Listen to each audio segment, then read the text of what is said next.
స్వామియే నమ్ముకున్న భక్తులకు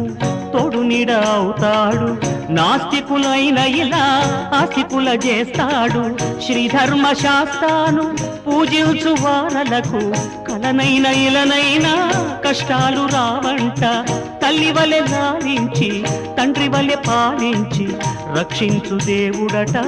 అయ్యప్ప స్వామియట మణికంఠుని మహిమ వినండి అది వర్ణించక శేషుడే కదడులెండి మణికంఠుని మహిమ వినండి స్వామి శరణం అయ్యప్ప శరణం